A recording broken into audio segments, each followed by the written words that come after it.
My name is Genya Raven, although a lot of people like to say Genya Ravan because I had to spell it different when I took on the name, to which I'll get to. But my real name is Geniusha Zelkovich, and reason for that is I was born in Poland, and that's a really Polish name. And had my parents known that Geniusha really in English would have been Genevieve, but they didn't know that, and so they called me Goldie when we came to the United States. My parents and myself and my sister were the only ones that survived the Holocaust. I was born smack dab in the middle of it, and what I don't have in my book is that I was given away when I was born, and to a family that swore they would take care of me in case anything happened to my parents. But of course, my parents went back 5 years later and got me, and so that was just something that I didn't get into in the book because there was just no. I didn't. I had to pick and choose what was more important in the book at the time.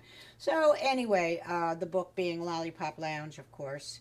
Um, Moved right to the Lower East Side, right into this neighborhood, um, on Rivington Street between Pitt and Ridge. That's where I learned how to do up on the corners. That's where I learned how to speak English.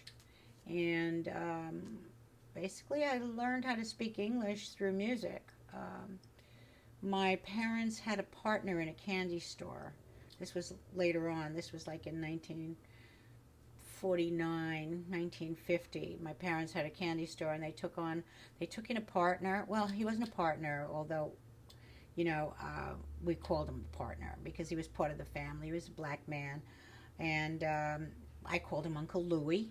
And Uncle Louie bought me my very first radio and my very first small record player. And the first record he bought me was Etta James.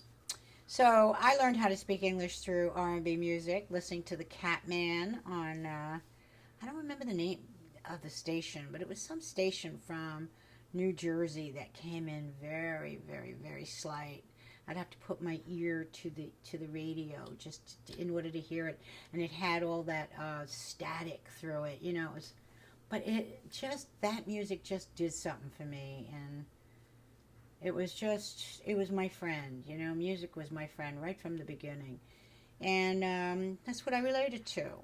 So I basically learned how to speak English before my parents, so I was able to curse in the house and everything, and they never knew. They never knew what I meant. They never knew what I said. Later on, they got hip. So it's not what you say, it's how you say it. So anyway, there I was on 202 Rivington Street, and Dad's candy store, and I was like pretty much a hostage in that house. My mother was very fear oriented because of the war and because I lost two brothers, and they lost their whole family. I never had any aunts and no uncles, no grandparents. Came here really just with my sister, my father, my mother, and myself. And that's pretty much my childhood. I never ever graduated high school. I quit. I was a real punk. I was. That's why when punk music came in, I had to laugh because basically I was the original punk. And right down to hiding jeans in a garbage can because my mother wouldn't let me wear jeans. So I used to wear jeans to school under my skirt. Um, I was in gangs. They had a gang called the Furies on the Lower East Side. Actually, they wound up in the papers a lot. It was a good thing my mother was tight on me not going out because that gang wound up. Some of them died in gang fights. This is girls. We're talking girls. You ever seen The Warriors? The movie The Warriors? In the scene where there's a girl gang, which by the way I sing in, they were called, what were they called? The Lizzies. And they're in the Warriors. And it says like perfect, because I said, look at that. That's really my childhood. The jukebox, the gang, the getting ready to, go out and rumble. And anyway, so that's pretty much my childhood right there. Well, the folk scene, I have to tell you, I never indulged in the folk scene. It was not my kind of thing. I was very, very R&B, black music. I was shocked later to hear that there was even any black performers doing folk, which there was, and I didn't know about that. But in any case, when I started Goldie and the Gingerbreads, which was in 1963, we were playing the Village a lot. We played Trudy Heller's. We did a place called, well, a room was named after us. It was called the Gingerbread Room. Um, we worked the Village a lot, and we stayed in the Village a lot. We hung out there. But so the whole scene was happening. The coffee house music, I used to call it. Whereas ours was like a full blast rock and roll R&B. So, but a lot of people tried to turn me on to Bob Dylan at the time. I still have the original Bob Dylan first album that someone gave me and said, "You got to hear this guy." And I did, and I wasn't impressed. And I wanted more raucous, twist and shout type music, and or Earth Angel music and R&B, like I said, and I just was never really into the folk. But I'm still like very, very partial to R&B music. Yeah. With good reason. Yeah, yeah. So tell me how the Village felt, because you were playing a different aspect of it. Right, So there's a lot going on. I tell you, the Village felt like a big homecoming to me. I was always comfortable, even though they had the coffee houses. I wasn't into drinking at the time either, so I mean, it was okay. But there was a coffee house and poetry, and I said, "What is this bullshit poetry?" What poetry? And they did. They had these guys and women come up on stage and do their poetry, and you'd smell the marijuana out into the streets, and it was very villagey. I don't know how else to put it, bohemian. It was definitely bohemian. It was definitely what is it, Tiffany? What was that? Not Leslie Caron. What was that? Breakfast at Tiffany's. It had a clean feel, clean, and yet when I say clean, I'm talking innocent. Even though there was marijuana and there wasn't any muggings and there wasn't any killings and there wasn't any robberies. You know what I'm saying? It was a calmer, innocent. It had a great feel to it.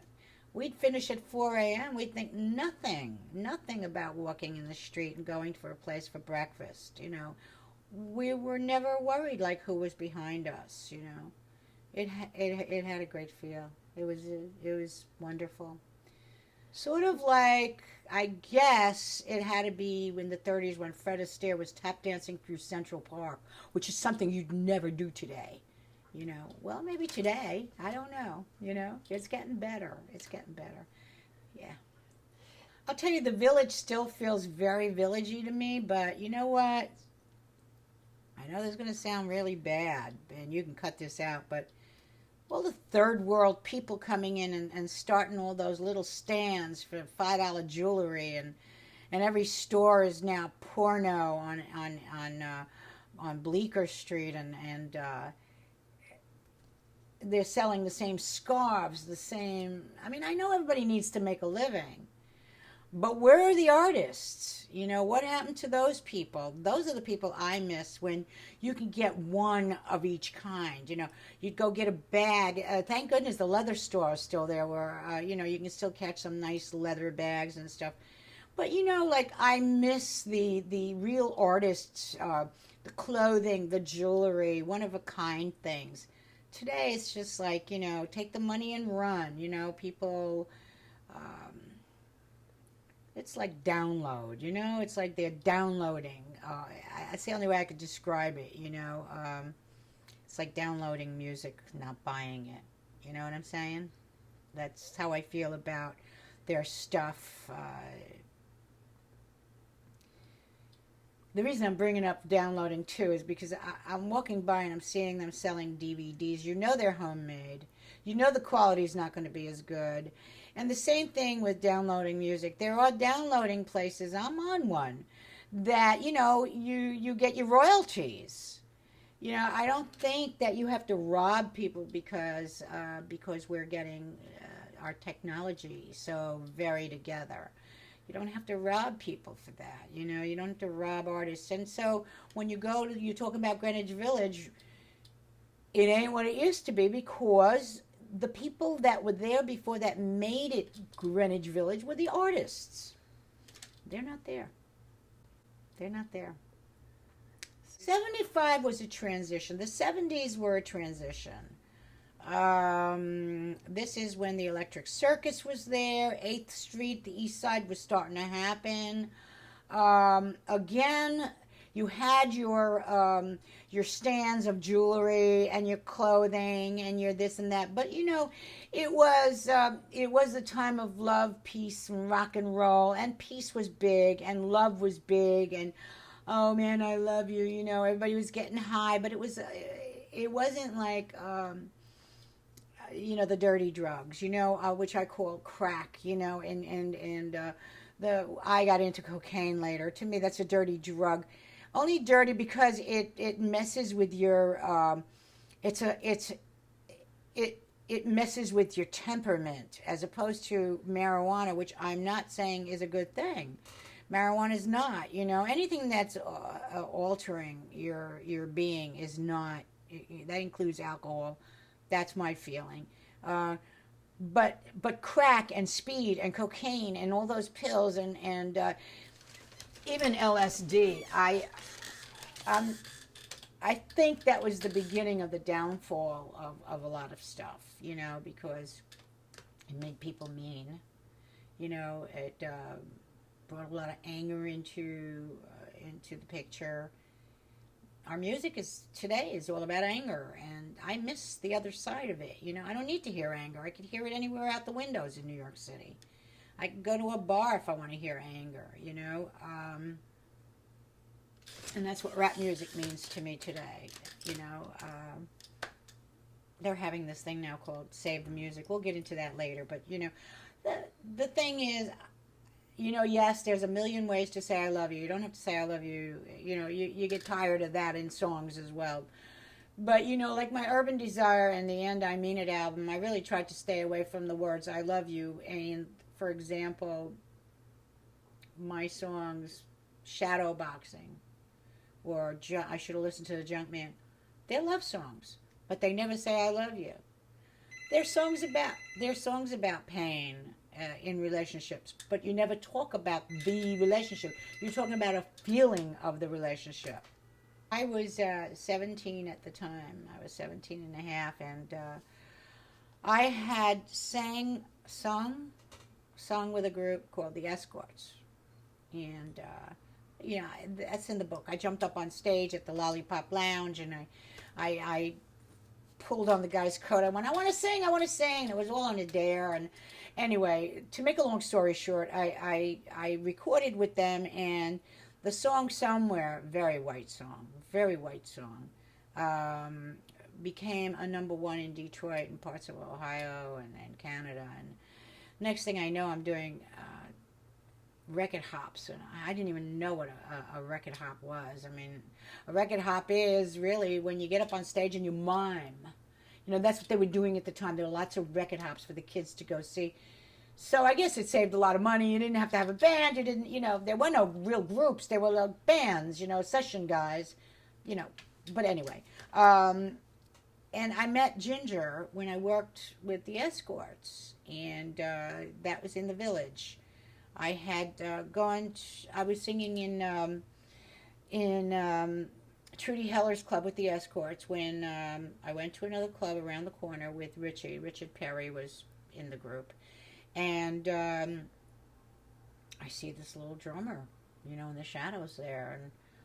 And I thought, a chick drummer, wow. It was like blew me away. And one thing led to another, and we became very good friends. And she ran away from home and moved into my place. And And I thought to myself, wow, a chick drummer, that would be amazing to start a group with a chick drummer. And then I thought, well, let's take it even further.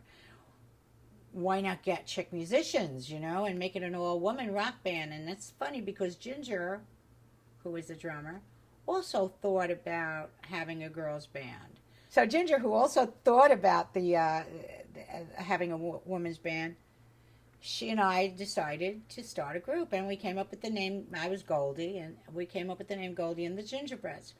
And then we went through the rehearsals from hell, looking for our women. So yeah, we wound up with the women we wanted after a long haul, and we were quite the rock group. Let me tell you, we were excellent players. I had a really good group. Oh man, I was so would I. I'll tell you who has it is Dave Clark. He's got the Ready Steady Go tapes from London, and those are the only ones that we ever did any filming on. Those shows in London when we went and toured there with the Stones and Yardbirds and lived there for 2. I got trained to the record player, but I tell you the truth, I did not. I did it for a living. I did not say I want to be a star. That was my mother. She was pushing me to be a dancer and for me to be a star or some sort. God bless her. I mean, if it wasn't her pushing, I would have. I don't know if I would have had the tenacity to even get up on stage. She used to push me on stage for everything, even beauty pageants. I think about it now. I was like a homely looking thing. I guess to my mother I was beautiful, But anyway, my aspirations it was almost part of a gang. It was still part of a girls' gang and going out and getting into trouble and oh yes, by the way, we sang and played. It was very by the way. Hey, I used to do a gig for 2 weeks straight at an Air Force base, with Goldie and the Gingerbreads, come home and buy a car cash. I didn't make money as I became bigger. As you become bigger in this business, that's how much you get ripped off. The bigger we got, the less money I made. And I was talking to Ginger about that the other day too. We were making good money before we were discovered. So really my aspirations was to make some sort of living because I was doing cheesecake modeling before that. And that would have led to who knows what. I was still young. I was still a virgin. I was still, I hadn't really been with guys. And there I was modeling naked and making excellent money. And the whole thing was about money. How do I survive? I never graduated. I was a refugee. I wasn't born here. I ran away from home. How do I make a living? And by the way, I sang, and that's how I made a living. So that was really my aspirations. They got bigger as the time went on, and they consumed me, which did not work in my favor. Okay, the club scene was definitely happening. I mean, it may have been owned by like 5 men, all of the clubs. And of course they were Italian. I have to laugh because, when you read the book, you did read the book, but I can't go through everything. It's 365 pages of my life. But anyway, the Headliner Lounge, the Headliner Lounge, Lollipop Lounge. Lollipop Lounge was in Brooklyn, though.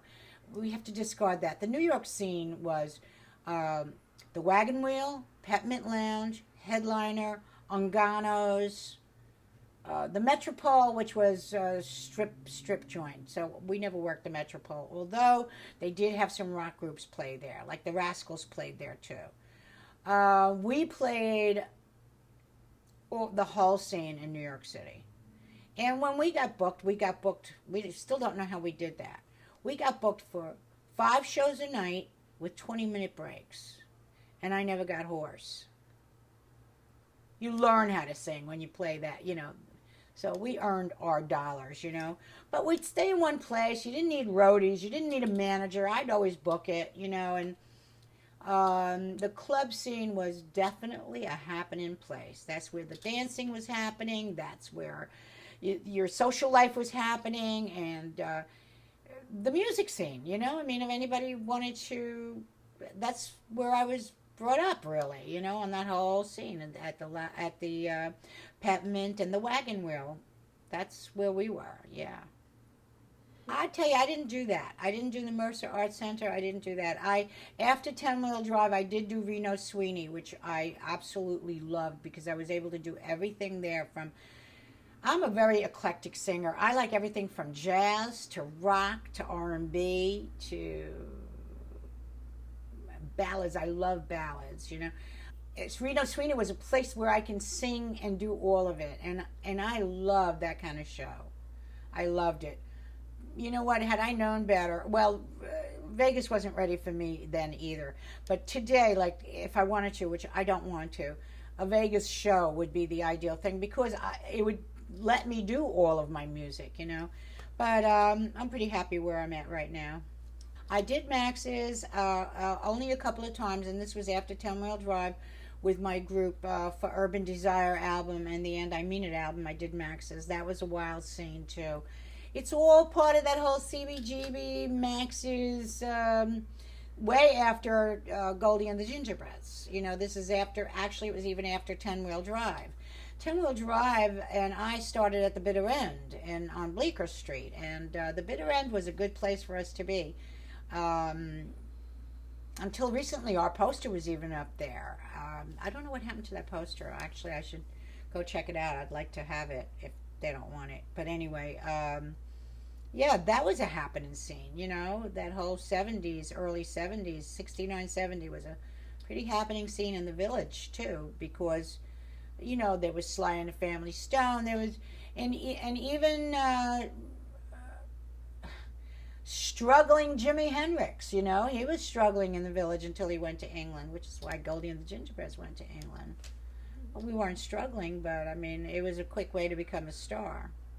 The music scene was different in Europe because by that time we were starting to do the one-nighter concerts. I come from a club scene. My whole demeanor is warmer than a concert. Concert, you get out on stage, you do your 40 minutes, and you get off. The club scene, you can talk in between, you could be funny, you could do jazz, you could do rock, you could do it all. Concert, your audience demands what they are buying, as opposed to, oh, well, let me go see an act. They're more like, oh my God, the 10 Wheel Drive's I Have the Needle, let's go hear it, and that's really what they want to hear, So the concert scene was a lot colder for me, but exciting at the same time because in a club you never got 5,000 people at one time, So I mean, the pros and cons, yeah. So the European scene was more thousands of people. Show, we were the hot seat. Goldie and the Gingerbreads were the hot seat for the Rolling Stones.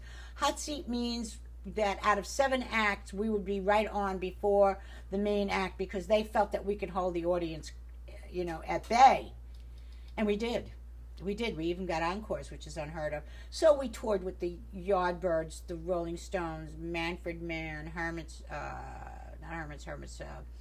the Kinks. We toured with a lot of major artists there. And when you came back, was it different? When I came back, I had already disbanded Goldie and the Gingerbreads and was looking for something new. And that's when this whole FM scene happened. FM radio started to happen, which was incredible. That was like, it saved music. Because until the FM scene, all you'd hear is 2.5 minutes of music.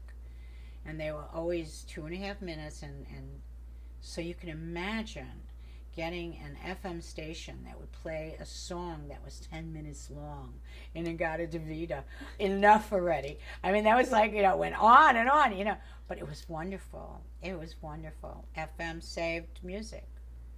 Like, who knows what's going to happen now to save music? Something's got to give. Something's got to be happening. Now, I don't dislike all rap, I want you to know. I love Eminem, because he tells the truth. And he's hostile, but he's hostile against his situations, you know. Um, I love, oh gosh, what was the name of that group? Oh, anyway, R&B mixed with rap is fine with me, you know. There's like, I like 50, yeah, I don't know about 50 cents, but um, there are some rap artists that I do like. Incredible. The Fillmore was incredible. I played there 3 times. I played the Fillmore East twice and Fillmore West, and it was the greatest feeling. How could you not?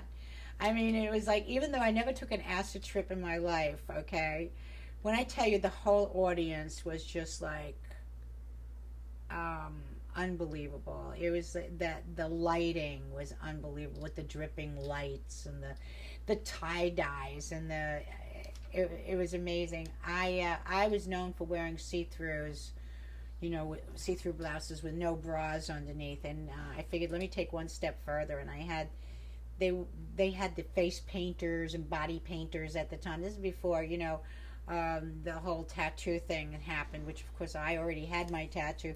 I had my tattoo before it was fashionable to have it, and I had to go out of town to get it because it was illegal to get a tattoo here.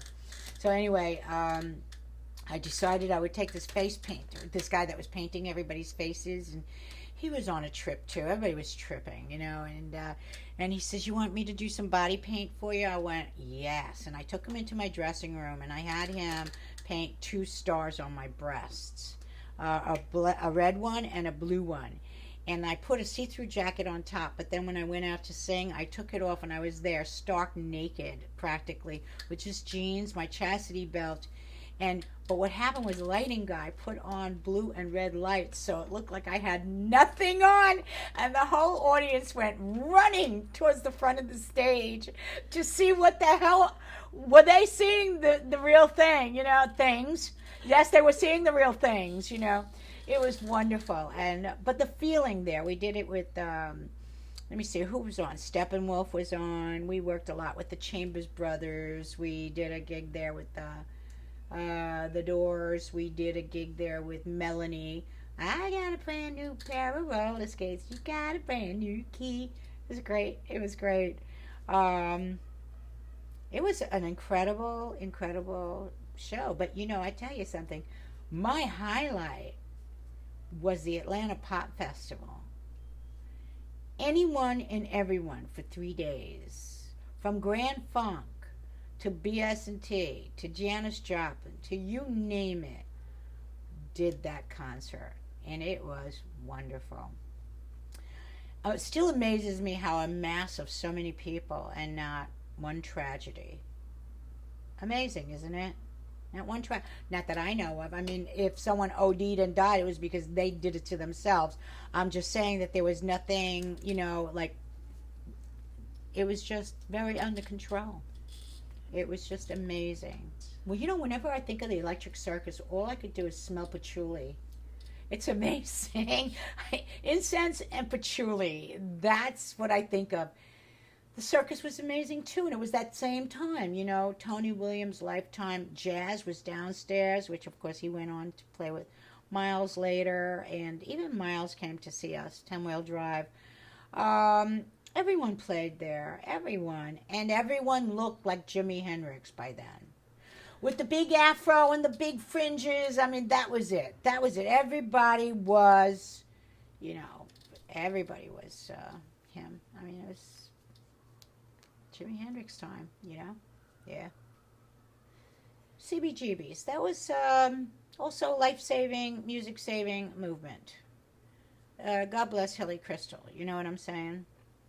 Even though the club originally was supposed to be a country western place, you know, he never poo-pooed it when a garage band walked in, a basement band walked in and said, "We want to play here." All right. Can't pay you. No problem. We need a place to play. And that was it. You know, that started the whole thing. And I remember getting a phone call someone saying, "Have you been down to CBGB's yet?" And I said, "No." I said, "What's that?"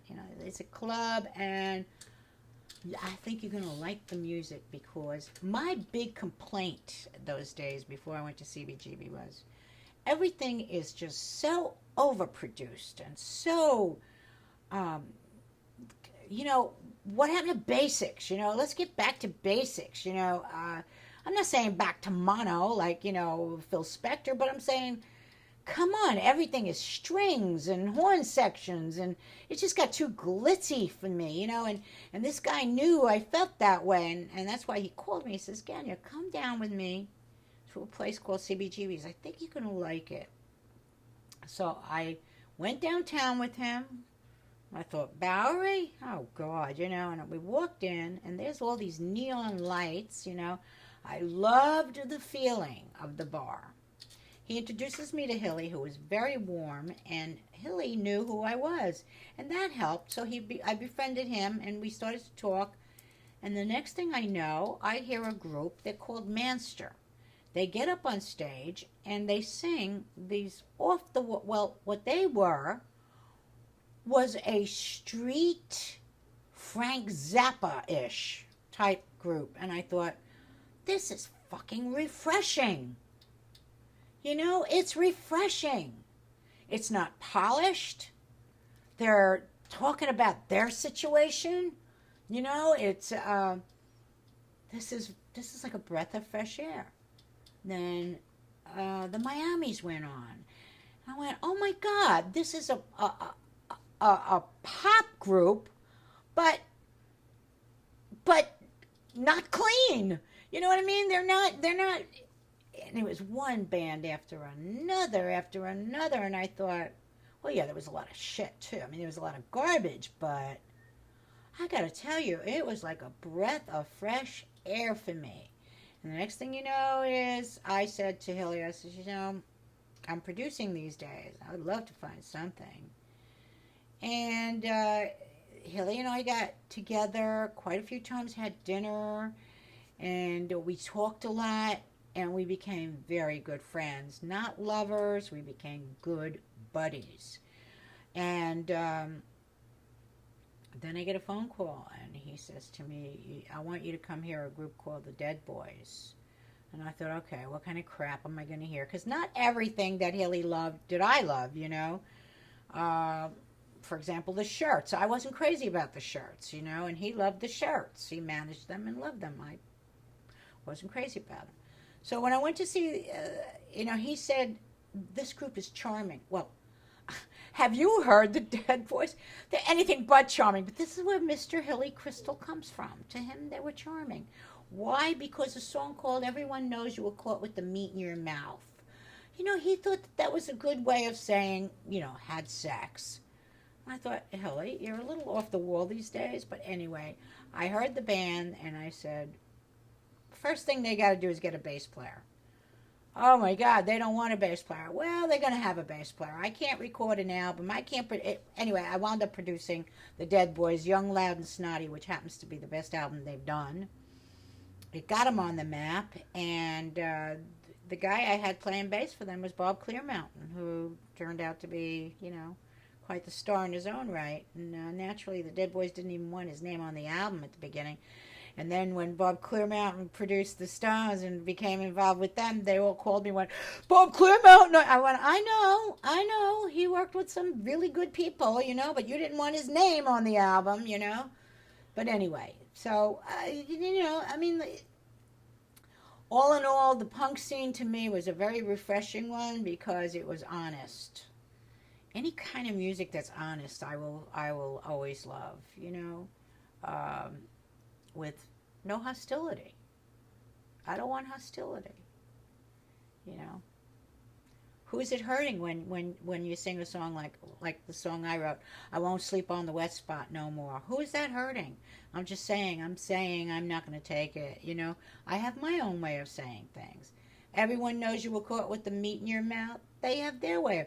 They're not saying I'm going to kill you. I want to kill somebody. They're not saying shoot. They're not saying I hate whitey. They're not saying I hate African Americans. They're not, just saying be honest in what you feel And that's that.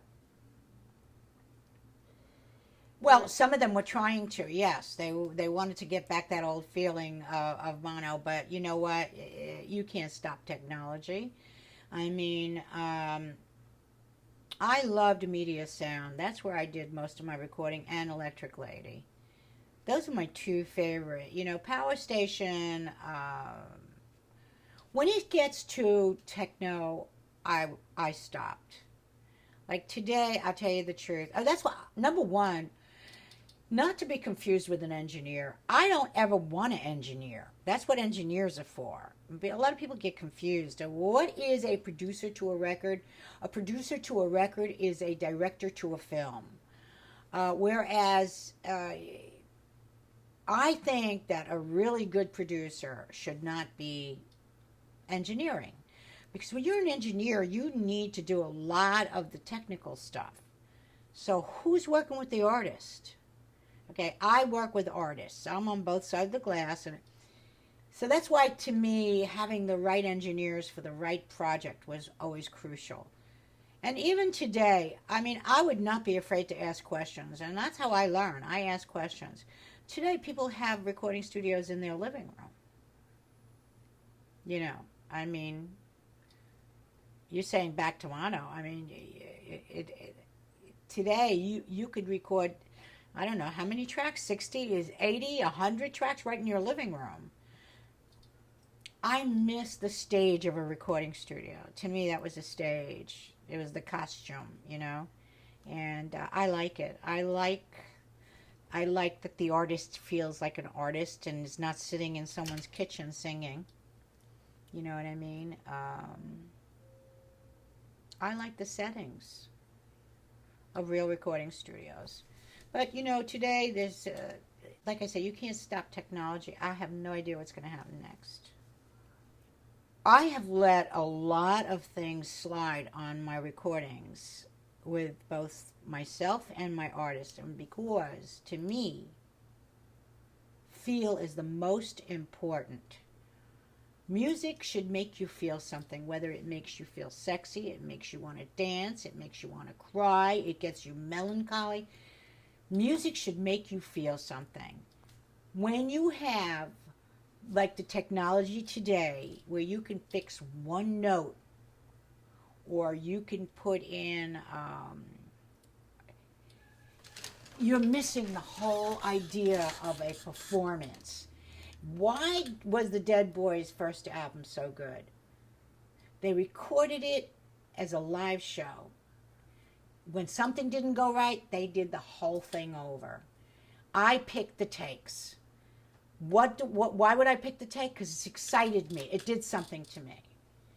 Someone today could still come over to me and say, oh, you know what? I didn't mean to sing it that way. I meant to sing it this way. Yeah, but listen to it. It's so good. Yeah, but I was supposed to. Yeah, but could you forget what you were supposed to do and listen to what you just did? So mind over heart. I take heart over mind. And that's the difference between me and a lot of the the technical stuff that people go through. I have no idea because I stopped being in the studio 20 years ago. Yeah, but like when you were recording, because I know you went from the recording side of it to the producing side of it. Right. So in the time, like in the span even From me to that, yeah, it got better. I mean, how can I tell you? It just got better because there were more tracks, and you could overdo everything. And what's happened is I think it's just overdoing it right now. So something's going to give, and it's going to grow. Things are going to happen. I mean, like technology is going to get better and better and better. I just hope things don't get bastardized. Well, it's getting better. The difference between when I started, which was 16 track to 24 track, was amazing. The sounds got better, but you see, I wasn't really producing when it was 16 tracks. So for me, I would have to say my best efforts were the last albums that I have done. But now I am going in to do another live album at CBGB's, and I'm also going to do a studio album down the line. So We'll see. We'll see. I have no idea what it's going to be like today. I'll be interested to hear your thoughts when you're it's done. going to be very interesting for me too. Yeah. Yeah. You know. Well, a lot of this 10-wheel drive, for example. Okay, a lot of my horn players were session men, and it was a good thing because I used to fire them a lot. So we had charts, and you had to be a good reader to come in. But as far as the rhythm section, I try to keep the same rhythm section. Like I have a group right now that I'm using at the cutting room and everywhere else I'm playing. That they're amazing. They're amazing players, but they got a homegrown feeling. They don't have a studio. I don't want. I don't. It's like technology. I don't want to have the perfect players. I want players that feel, and I have some kick-ass players right now. And that was a problem with the 10-wheel drive in a lot of ways because the charts used to restrict me. Because if I wanted to continue a song, like my band right now knows when I want to finish a song, when I want to continue a song. Anyone could jump up on stage and jam with me. It was very hard to do with 10-wheel drive because they'd be in the chart. This is the beginning, this is the middle, this is the end. So it was a big problem for me coming from the club scene. But session men, I think, are session men, and live players are live players. Two different breeds. Yeah. So what? Actually, let's go back to the cultural scene. So let's go outside of music and kind of capture the rest of the cultural scene in New York from 65 to 75. Okay. 65, I would have to say, in the early 60s, there was really no scene happening here. That's why England happened. That's why, the mop heads happened. That's why the style of clothes from Carnaby Street happened. The style of boots. Nothing was happening here. What was happening here was Goldie and the Gingerbreads at the Peppermint Lounge. We had gone through the twist, the mashed potatoes, and the Hully Gully. We had gone through that. We were at a standstill. Pretty much what we're doing right now in music. We were at a standstill. And the whole European thing happened. And the reason it happened is because we were on a standstill. Then what happened is we took it back. The 70s took it back. The FM, the Sly and Family Stone, the Chamber Brothers, all that music that started to happen. We finally got the ball back in our court. England had a good run, and then the 70s started the American bands. Still, some from England came over and hit big here. I don't have to tell you, from Led Zeppelin to Queen to, but even those groups, if you didn't play America, if you didn't play New York, you didn't play. So New York was still the hub, and still is. It still is. And so nothing really was happening in the 60s except for the English scene. But the 70s, again, now we started, and that was to the very creative, artistic people. And again, that's the village, the artists, the ones that made the clothes and the jewelry and the, it wasn't the fast food kind. You know what I mean? Everything was the mom and pop. And it was quite the happening scene in New York City in the 70s. And California, actually. Yeah. Do you think that a lot of the arts were synthesizing at that point in time?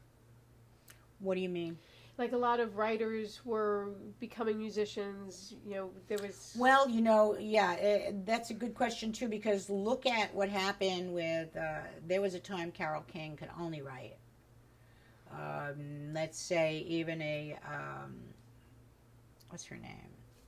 Oh God, so many. Singer-songwriters, they would write for other people. I was one of those artists that they would write for. I mean, and then the singer-songwriter came in, and that started in England. That started on the English scene, and then before you know it, Carole King has her own record out. It was the sound more than the quality of the voice, It was the more you sounded different. At the beginning, people laughed at Mick Jagger.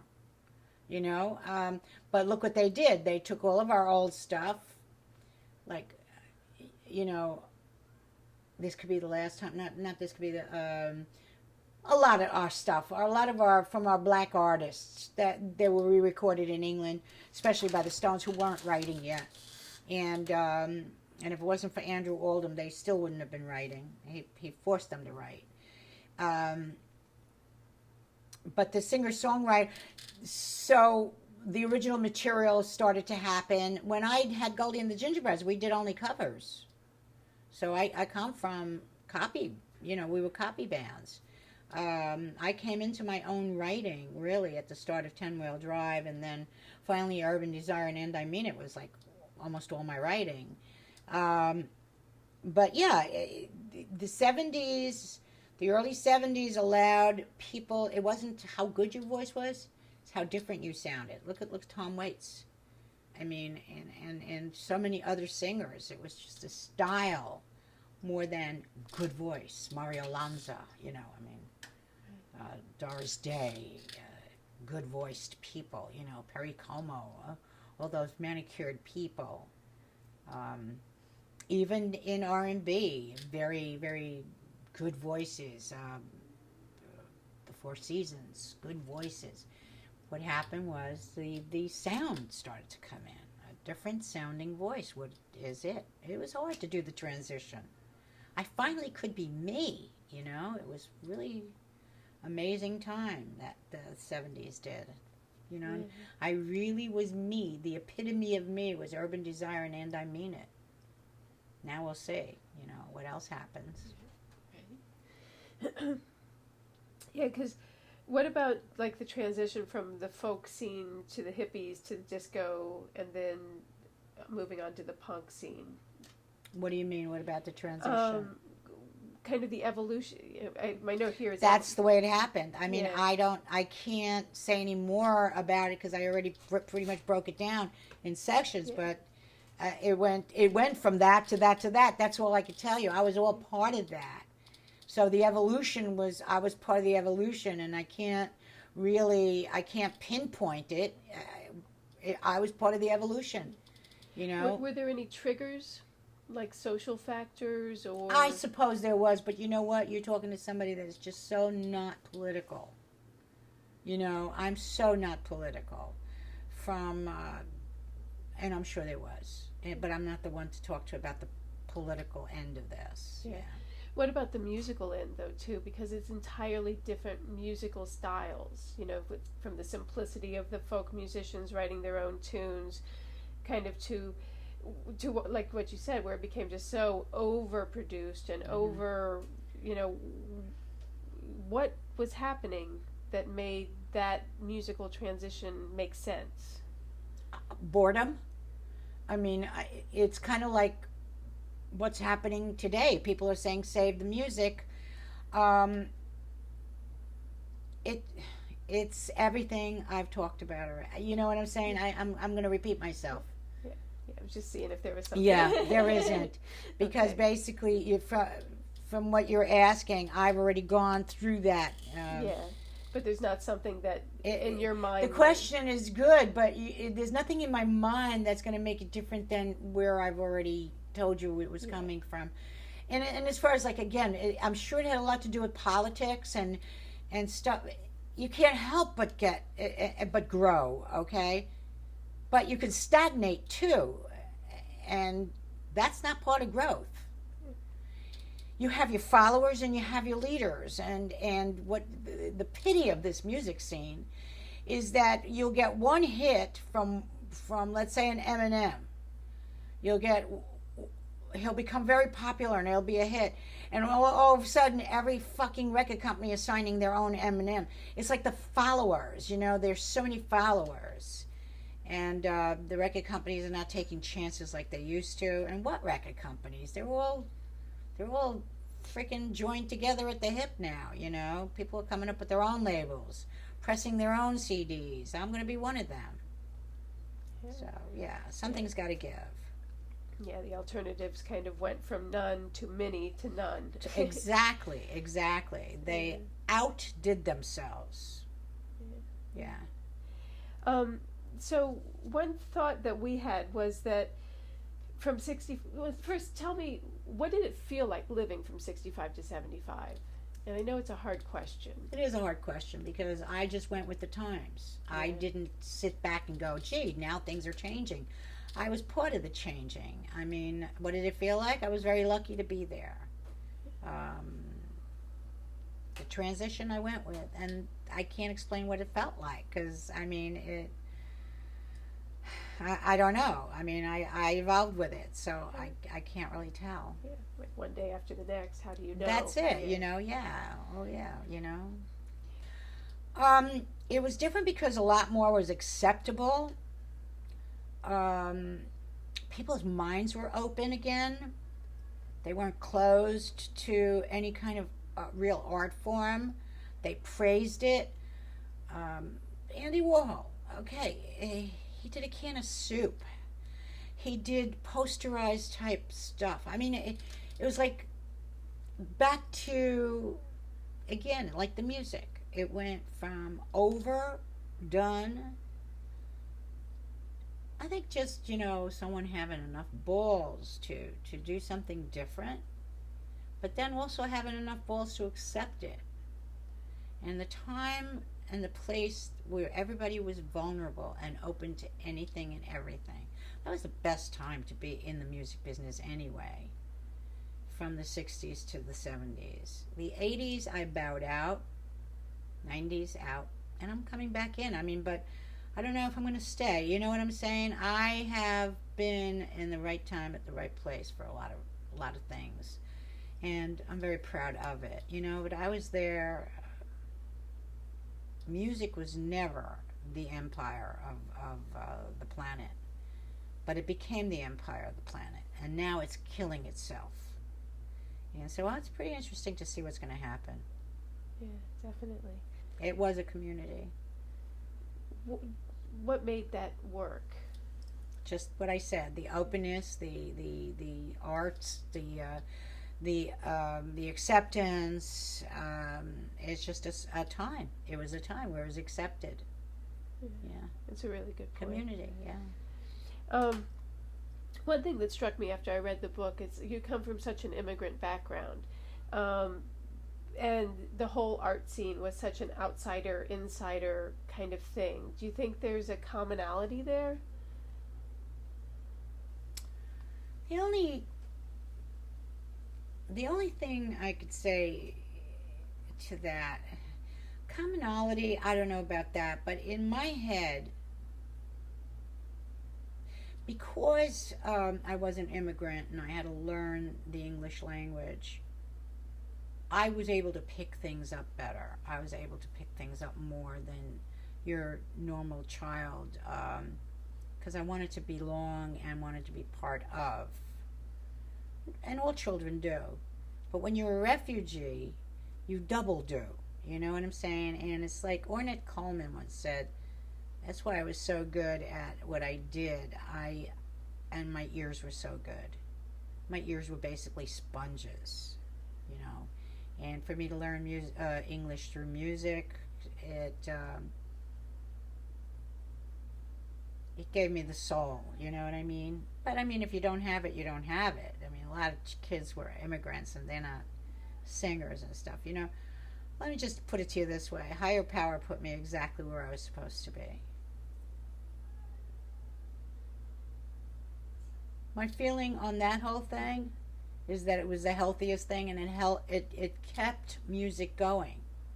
Whereas I think we're sort of at the gate here now, and something's going to give. I don't believe it'll be the end of music. Something's going to give. What it is, I don't know. Am I going to be part of it? I don't think so. Am I going to love it? I hope so. You know, will I produce some of it? I hope so. But I was definitely in the right time in the right place. Anything else you want? I have a couple quick questions, I promise. I hope so. I know you do. And you can answer these quicker, not at all. When you guys were touring England, would the groups that you were hanging out with, the Yardbirds and all those different groups, would they quiz you about New York City? Want to know, were they curious about New York City? Were they curious about, hey, what's going on in New York? Blah blah blah. Not really, because all of them had it.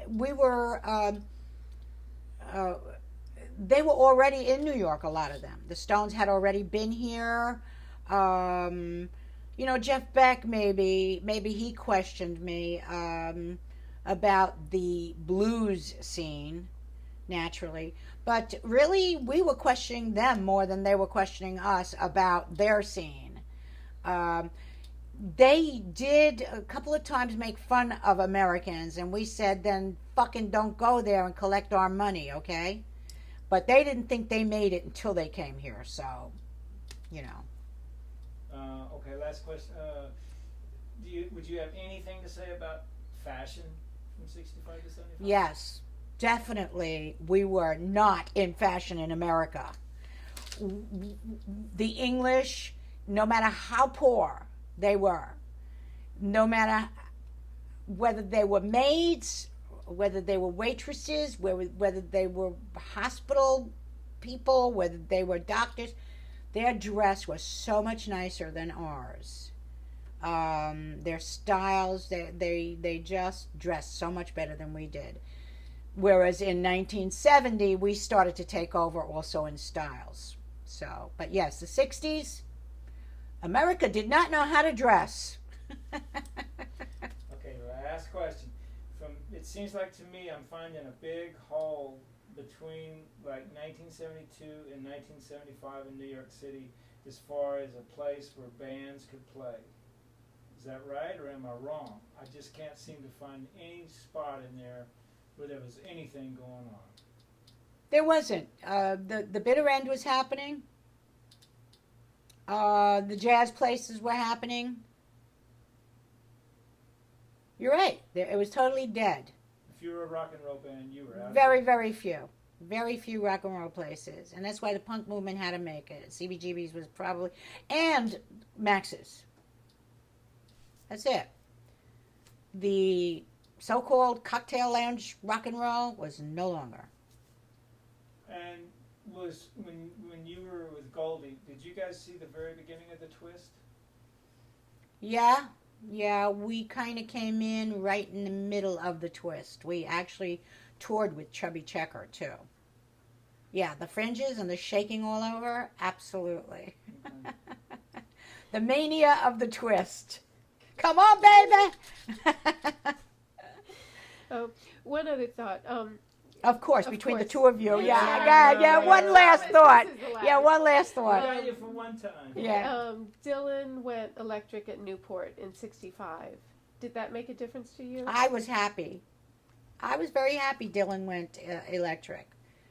I had no idea why, and this is when the audiences started to feel like they owned the artist. Did you remember what was going on? I mean, you don't know. You're too young. But let me tell you, the audiences were going crazy. How could he? How dare he? You would have thought that they got, jilted. Boy, I tell you. The other thing is, you're speaking of that, I have to tell you, my very first technical fan letter. I got lots of fan mail, but I had a technical fan letter saying, I think you used a little too much echo on this song. I thought, whoa! Now I know they're getting technical. They're getting real technical. And now fans just, I'm hearing the overdub. I'm hearing the, and they anyway. Yeah, I was happy Dylan went electric, and why shouldn't he have? Do you think it changed anything? Yeah, it evolved. It made it better. I love singing with just a guitar, and I love singing with just a piano. But give me a good rock band, and I'm happiest. But the thing is, like, there are some songs I like strings on to. You just got to know when to stop. That's all. You just got to know when to stop. I think it's time to stop. Like now. It's time to stop. Get the